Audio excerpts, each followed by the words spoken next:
அலைஹி வஸல்லம் அல்லாஹும்ம ஸல்லி அலா முஹம்மத் யா ரப்பி ஸல்லி அலைஹி வஸல்லம்.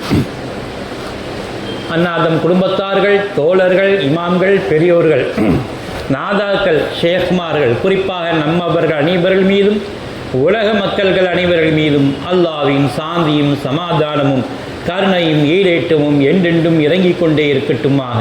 ஆமென்.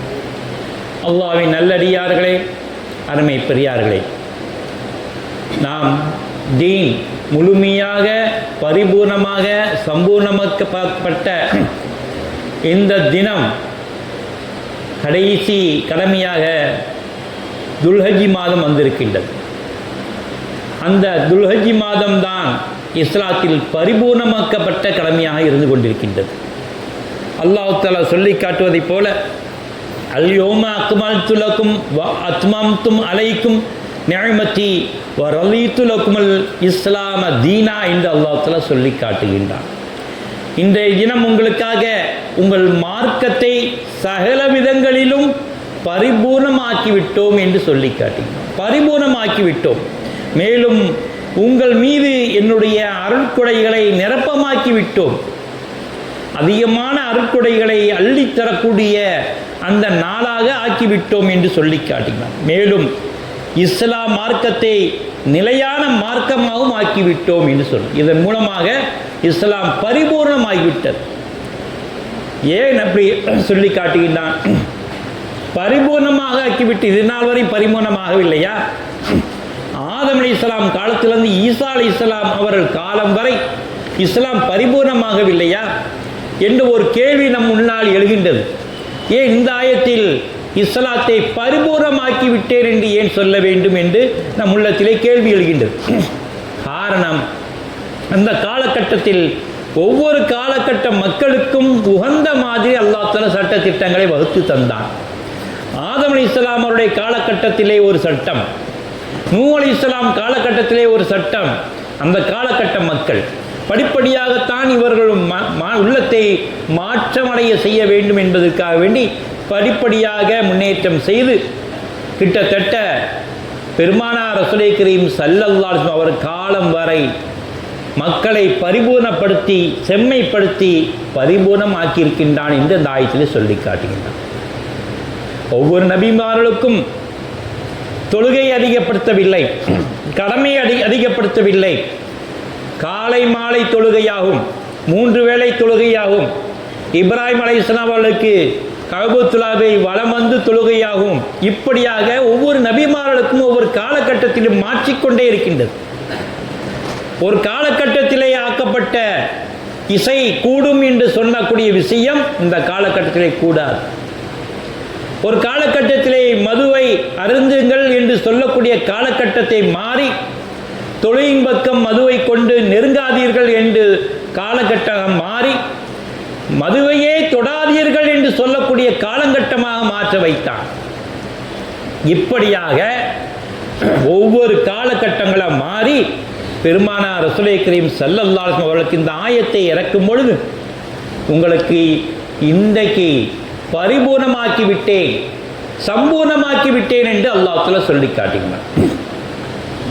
அவ்வளவு சிறப்பான ஆயத்தாக இந்த ஆயத்துகளை மாற்றி இருக்கின்றான். அக்மல்து லக்கும், மாற்றம் அல்லாத, மாற்றம் செய்ய முடியாத, இனிமேல் மாற்றம் செய்ய முடியாத, மாறவும் மாறாத அப்பேற்பட்ட சட்டங்களாக உங்களுக்கு மாற்றி விட்டேன், பரிபூர்ணமாக்கி விட்டேன். இன்றைக்கு ஒரு நொக்கத்தை கூட மாற்ற முடியாது. குர்ஆனில் இந்த நொக்கத்தை மாற்றலாமா? முடியவே முடியாது.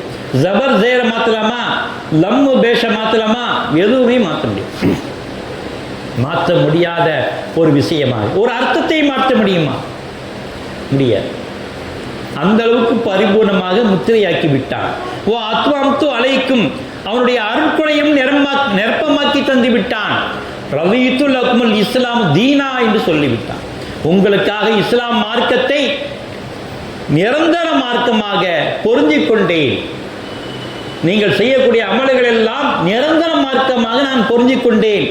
ஹஜ்ஜுடைய மாதத்தில் இறைவனை நீங்கள் ஹஜ்ஜு செய்தால் உங்கள் பாவங்கள் எல்லாம் மன்னிக்கக்கூடிய நாளாகவும் மாற்றிவிட்டேன் என்று சொல்லி காட்டுகிறேன். இமாம் கஸ்ஸாலி ரஹ்மத்துல்லாஹி அவர்கள் இஹ்யா உலுமுத்திலே இஸ்லாமிய கடமைகளில் ஹஜ்ஜி கடமைதான் உங்களுக்கு பரிபூர்ணமாக்கப்பட்ட கடமை. இஸ்லாம் இதன் மூலமாக பூர்ணித்தமாக பக்கப்பட்டது என்று இமாம் ஹஸ்ஸாலி இமாம் ரஹ்மத்துல்லாஹி அவர்கள் அழகான மொழி சொல்லி காட்டினார். பரிபூர்ணமாக்கிவிட்டது என்று சொல்லி காட்டினார். ஒரு யூத பாதிரியார் வருகின்றார். உமர் ரலியல்லாஹு தஆலா அவர்களிடம் முறையிடுகின்றார்கள். இந்த ஆயத்து இருக்கின்றது அல்லவா, அல் யௌம அக்மல்து லக்கும் தீனக்கும், அந்த ஆயத்து எங்களுக்கு இறங்கியிருந்தால் நாங்கள் எப்படி கொண்டாடி இருப்போம் என்று தெரியுமா? அந்த நாளை பெருநாளாக கொண்டாடி இருப்போம்.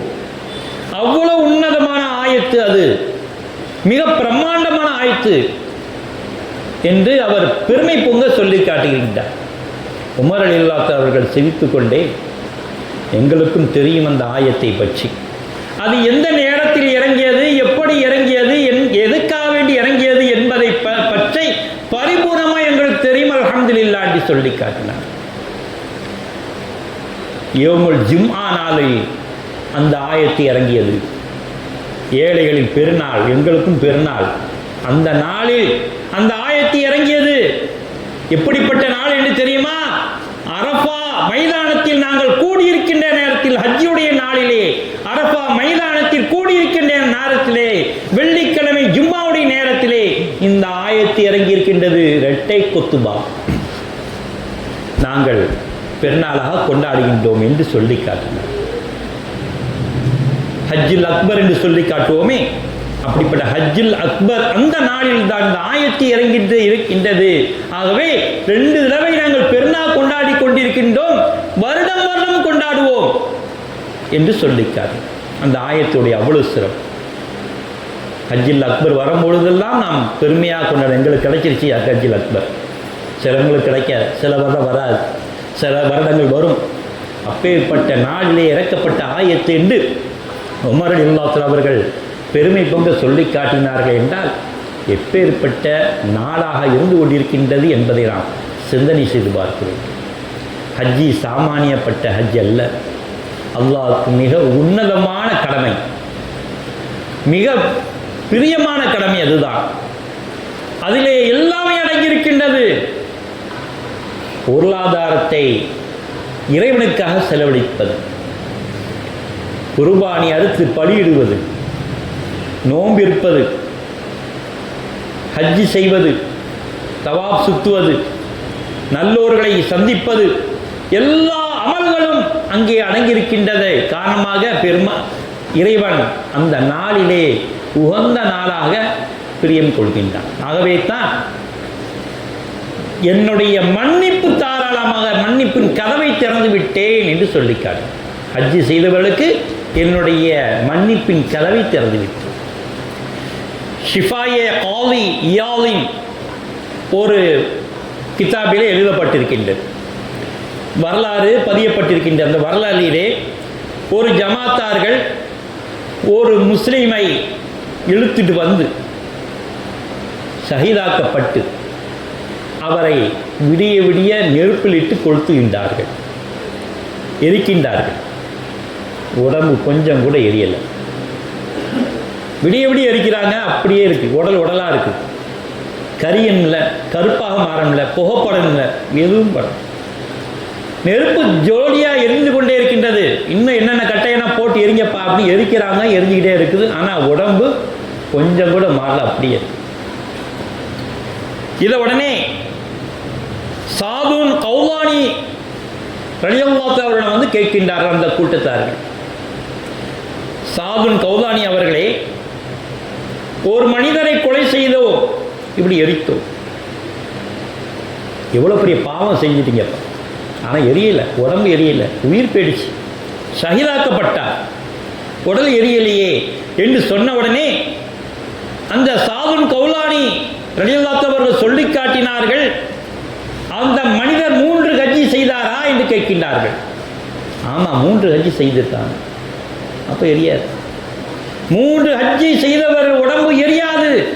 பெருமானார் ரசூலுல்லாஹி கரீம் ஸல்லல்லாஹு அலைஹி அவர்கள் சொன்ன ஹதீஸ் எனக்கு ஞாபகத்தில் வருகின்றது என்று சொல்லி, முதல் ஹஜ்ஜி இறைவனுக்காக கடமையாக்கிய செய்யப்பட்ட ஹஜ்ஜி கடமையாக்கி விட்டார். இரண்டாவது ஹஜ்ஜி இறைவனுக்காக வேண்டி நன்றி கடன் செலுத்தி விட்டார், அழகிய கடன் செலுத்தி விட்டார். மூன்றாவது ஹஜ்ஜி அவரை நரக நெருப்பை தீண்ட விடாமல் பாதுகாப்பேன் என்று அல்லாஹ் தஆலா வாக்குறுதி கொடுத்து விட்டார். முதல் ஹஜ்ஜி நம்முடைய கடமை, அதை நிறைவேற்றி விட்டோம். இரண்டாவது ஹஜ்ஜி அல்லாஹ்வுக்காக வேண்டிய அழகிய கடனை செலுத்தி விட்டோம். மூன்றாவது ஹஜ்ஜி நம்முடைய நரகம் நம் உடம்பை தீண்டவே தீண்டாது. அதை நீங்கள் கண்கூடா பார்க்கின்றீர்கள். நரகம் இதைவிட 700 மடங்கு நெருப்பு சக்திய வாய்ந்தது. ஆனால் நம்ம உலகத்தில் உள்ள நெருப்பு 700 மடங்கு கம்மியானது. அப்படிப்பட்ட 700 மடங்கு நெருப்பு அதிகமான ஜுவாலியே எரியாது இருக்கும் பொழுது இந்த நெருப்பு எப்படி அவர் உடம்பை பொசுக்க முடியும் என்று சாதுல் கௌலானி ரலியல்லாஹு அவர்கள் சொல்லி காட்டியிருக்கின்றார். பெருமானார் ரசூலே கரீம் ஸல்லல்லாஹு அவர்கள் ஹஜ்ரத்துல் ஹத்தாப் இப்னு உபைதுல்லா அறிவிக்கின்றார்கள். இந்த ஹதீஸை பதுருடைய நாளிலே நாங்கள் தனிமைப்பட்டு இருக்கின்ற அந்த வேளையில் கூட சைத்தான் இந்த அளவுக்கு சந்தோஷப்படவில்லை. பதுர் யுத்த காலத்திலேயே முஸ்லிம்கள் தனிமைப்படுத்தப்பட்டு விட்டார்கள். அப்பொழுது கூட சைத்தான் இவ்வளவு சந்தோஷப்படலையாம். ஆனால் அரஃபா உடைய நாள் அன்று சைத்தான் நான் இழிவடைந்து விட்டேனே, என்னை போட்டு மிதித்து விட்டார்களே என்று பயங்கரமான கோபம் கொண்டு, எப்படிப்பட்ட கோபம், அரக்கத்தனமான கோபம் கொண்டு கடுமையான வார்த்தையை பேசிக்கொண்டு அலைந்து கொண்டிருக்கின்றான் என்று பெருமானார் ரசூலை கரீம் ஸல்லல்லாஹு அலைஹி சொல்லி காட்டினார். ஏனென்றால் அல்லாஹ் தஆலா சொல்லி காட்டினானே, வா அத்மம்து அலைக்கும் நிஅமதி என்று சொல்லி காட்டிவிட்டான். அளவின்றி ஏராளமான ரஹ்மத்துகளை உங்கள் மீது அந்த நாளிலே பொழிந்து கொண்டே இருக்கின்றேன் என்று அல்லாஹ் தஆலா சொல்லி இருக்கின்றான். ஏராளமான நிஅமத்துகளை பொழிய பொழிய பாவங்கள் அகல அகல சைத்தான் என்ன செய்யலாம், ஒரு வருஷமா பாடுபட்டேனே, இவனை இந்த அளவுக்கு பாவங்கள் செய்ய எவ்வளோ தூண்டினேன், எவ்வளோ போராட்டம் நடத்தினேன், எவ்வளோ பொய் பேச வைத்தேன், எவ்வளோ அனாச்சாரங்கள் செய்ய வைத்தேன், அத்தனையும் தவிடுபடியாகிவிட்டதே. அல்லாஹ்வுடைய நிஅமத்தை இவர் தலையில் கொட்டி பாவங்களை எல்லாம் கழுவி விட்டானே என்று அவன் தன்னை தானே மாய்த்துக் கொள்கின்றான் என்று பெருமானார் ரசூலை கரீம் ஸல்லல்லாஹு அலைஹி சொல்லி காட்டினார். எப்படி பத்ர் யுத்தத்தில் கூட சந்தோஷம், அவன் அவ்வளோ இது படலை, கோவப்படலை. ஆனால் இதில் அவ்வளோ கோவப்பட்ட. பத்ர் யுத்தத்தில் கூட இவ்வளோ உதவி கிடைக்கிறதே, மலக்குமாருடைய உதவி கிடைத்து விட்டதே என்று அவன் கோபப்படவில்லை. ஆனால் இப்போ கோபப்பட்டான், வருடம் முழுவதும் இவங்களை பாவம் செய்ய வச்சிட்டேனே, இந்த நாளில் அரஃபா மைதானத்தில் ஹஜ்ஜி செய்து வந்து இவர்கள் பாவத்தை ஃபுல்லாக கழுவி குடித்து விட்டார்களே, அல்லாஹ்வுடைய நிஅமத்தை அடைந்து விட்டார்களே என்று அங்கலாய்த்து கொண்டிருக்கின்றான் என்று பெருமானார் ரசூலை கரீம் ஸல்லல்லாஹு அலைஹி சொல்லி காட்டினார். மற்றொரு ஹதீஸிலே தலைவெறி கோலமாக வந்த என்னுடைய அடியாரை பாருங்கள் என்று அல்லாஹ் தஆலா மலக்குகளை கூப்பிட்டு காட்டுகின்றான். ஹஜ்ஜுடைய காலத்திலே மக்கள் எல்லாம் லப்பைக் லப்பைக் என்று கூறிக்கொண்டு தலைவெறி கோலமாக புழுதி படிந்த உடையாக என்னை அழைத்து கொண்டு அலைவதை பாருங்கள், என்னுடைய ரஹமத்தை பெற்ற கூட்டத்தை பாருங்கள் என்று அல்லாஹ் தஆலா சொல்லி காட்டினார். அவர்கள் பாவத்தை எப்படி மன்னிக்கின்றேன்னு தெரியுமா? இந்த உலகத்தில் உள்ள அத்தனை மரங்களையும் இலைகள் எடுத்தால் எவ்வளவு எண்ணிக்கும் அவ்வளவு பாவங்களை மன்னிக்கின்றேன் என்று சொல்லிக்கார். ஒரு மனிதன் இவ்வளவு பாவம் செய்ய முடியுமா? நினைத்து கூட பார்க்க முடியாது. நம் பிறந்ததிலிருந்து இறக்கின்ற வரை உலகத்தில் உள்ள அத்தனை இலைகளும் ஒன்று கூட்டினால் என்ன முடியாது. அவ்வளவு பாவங்கள் இருந்தாலும் நான் அவரை மன்னித்து விட்டேன் என்று சொல்லிக்கார். எவ்வளவு பாவம் தான் மன்னித்து விட்டேன். வானில் பொழியும் நீர் துளிகள் எவ்வளோ மழை பொழிகின்றதோ அத்தனை மழை துளிகளை உங்களால் எண்ண முடியுமா? அவ்வளவு பாவங்கள் இருந்தாலும் அந்த மனிதரை மன்னித்து விட்டேன் என்று அல்லாஹ் தஆலா சொல்லி காட்டினார். ஏனென்றால் இந்த நாளில் பரிபூர்ணமான நியமத்தை பெற்று விட்டார்கள். நம்ம சைத்தான் நசீமா இவ்வளோ பாவத்தை மன்னிச்சுட்டாங்கல்ல, நம்மளுக்கு என்ன வேலை இருக்குன்னு அவன் கோவப்படுவானா இல்லையா? காலையிலேருந்து ஒரு மண்பானத்தை அழகான முறையில் செஞ்சு முடித்து சந்தோஷப்படும் போது ஒரு ஆள் டவாரம் உடச்சி போட்டார்னா எவ்வளோ கோவம். எவ்வளோ அழகாக செஞ்சு வச்சு அந்த பாத்திரங்களை, இவ்வளோ அழகாக செஞ்ச விவசாயங்களை ஒரு நொடியில் அழிச்சிட்டானே என்று சொன்னால் சந்தோஷப்படுவோமா? அதை விட பன்மடங்கு கோபப்படுகின்றான் சைத்தான் என்று பெருமானார் ரசூலை கரீம் ஸல்லல்லாஹு அலைஹி வஸல்லம் உதாரணம் காட்டி சொல்லுகின்றார்கள். மற்றொரு விஷயமாக சைத்தான் இன்னொரு வேலை செய்கின்றான். என்ன செய்கின்றான்? ஹாஜிகள் வருகின்ற பாதையிலே உட்கார்ந்து இவருடைய செயல்பாடுகள் எல்லாம் தடுக்க வேண்டும் என்று தன்னுடைய தோழர்கள் எல்லாம், சைத்தானுடைய கூட்டாளிகள் எல்லாம் கூப்பிட்டு அங்கங்கே நின்றுக்கப்பா, ஹாஜிகள் வருவாங்க, உங்களுக்கு சண்டையிட்டு அவர்களுடைய பிரச்சனையை ஏற்படுத்து, அவருடைய பேச்சுவார்த்தையை தகாத பிரச்சனை ஏற்படுத்து என்று இவன் தூண்டிவிட அங்கே ஒரு பிரச்சனைகளை ஏற்படுத்துகின்றான். அப்பொழுதும் அல்லாஹ் என்ன சொல்றான்? ஹஜ்ஜியுடைய நேரத்தில் நீங்கள் பிரச்சனை பண்ணால் அதையும் மன்னிச்சிட்டம்பா. எந்த அளவுக்கு அல்லாஹ் மன்னிக்கின்றான்? என்னுடைய நியமத்து நிறைந்த இடம், அந்த இடத்துல காலாடி வச்சிட்டீங்கள, உங்களை மன்னிச்சிட்டேன்னு சொல்லும்போது அதிலையும் தோத்த மகனாக ஓடுகின்றான் என்று சொல்லி காட்டினான். ஆகவே தான் ஹஜ்ஜுடைய நாளில் இறைவனுடைய அன்பையும் ஆதரவு வைக்க வேண்டும். சும்மா நம்ம ஹஜ்ஜிக்கு போயிட்டோன்னு போயிடக்கூடாது. அவனுடைய அல்லாஹ்வுடைய ஆதரவை நான் வைக்கின்றேன், அல்லாஹ்வுடைய மன்னிப்பை ஆதரவு வைக்கின்றேன், அல்லாஹ்வுடைய நியமத்தை ஆதரவு வைக்கின்றேன், அல்லாஹ்வுடைய கிருபையை நான் ஆதரவு வைக்கின்றேன், முழுமையாக நம்புகின்றேன் என்று சொல்லி கொண்டு செல்ல வேண்டும் என்று பெருமானார் ரசூலுல்லாஹி கரீம் சொல்லி, அல்லாஹும்ம மக்ஃபிரத்துக அவ்ஸஅ மின் துனூபி, யா அல்லாஹ் அல்லாஹ் என்னுடைய பாவங்களை முழுவதும் மன்னிக்கும், என்னுடைய பாவங்களை விட உன்னுடைய அன்பு விசாலமானது, கருணை விசாலமானது என்று நாம் ஒப்புக்கொள்ள வேண்டும் என்று பெருமானார் ரசூலுல்லாஹி இந்த துஆவை ஓதி சொல்லிக்கின்றார். அல்லாஹ் என்னுடைய பாவம் சின்னது தான் அல்லாஹ், ஆனால் உன்னுடைய கருணை பெருசு, நீ ஒன்று எனக்கு காட்டுகிற இறக்க இருக்க அது மிகப்பெரிய பெருசு என்று ஒப்புக்கொண்டால் அந்த கருணையின் மீது நீங்கள் ஆதரவு வைக்கின்றீர்கள். என் பாவம் எவ்வளோ பெருசு, இதெல்லாம் நீ மன்னிப்பியா என்று நீங்கள் கவலையிடாதீர்கள். என் பாவம் கடுகளவு யா அல்லாஹ், உன்னுடைய கருணையை ஒப்பிட்டு பார்க்கும் பொழுது, உன்னுடைய அன்பை ஒப்பிட்டு பார்க்கும் பொழுது என்னுடைய பாவம் எல்லாம் சின்னது யா அல்லாஹ், என்னை மன்னிச்சு. ரஹமத்துக்க அர்ஜி இந்தி மின் அமலி, உன்னுடைய ரஹமத்து என்னுடைய அமலை விட மிகப்பெரியது. நான் என் அமல் பெருசுன்னு நான் நினைக்க மாட்டேன். அவ்வளோ நான் தொழுகை அவ்வளவு, நான் நோம்பு நோற்றது அவ்வளவு, நான் ஹஜ் செய்தது அவ்வளவு என்று நினைக்கவே மாட்டேன். என் அமல் சின்னது, உன்னுடைய ரஹமத்து பெருசு, என்னுடைய பாவம் சின்னது, உன்னுடைய கருணை மிக பெருசு என்று துஆ செய்யுங்கள். அல்லாஹ் தஆலா நம்முடைய பாவங்கள் முழுவதும் மன்னிப்பானாக. யா அல்லாஹ் ஹஜ்ஜுடைய பாக்கியத்தை தருவாயாக. யா ரஹ்மானே, நாங்கள் ஏழையாக இருக்கின்றோம் யா அல்லாஹ், அதுடைய செல்வத்தை தந்து எங்களுக்கு ஹஜ்ஜி செய்யக்கூடிய பாக்கியத்தை தருவாயாக. எங்கள் முழுவதும் மன்னித்து அருள்வாயாக. வாஹிர் அல்ஹம்துலில்லாஹி ரப்பில் ஆலமீன். பாரக்கல்லாஹு லனா பில் குர்ஆனில் ஹக்கீம் நஃபர இய்யாக்கும் ஆயாத்தி ذிக்ரில் ஹக்கீம் இன்னஹு தஆலா ஜவாதுன் கரீம் பர் ரഊஃப் ரஹீம் ரப்புல் ஹலீம்.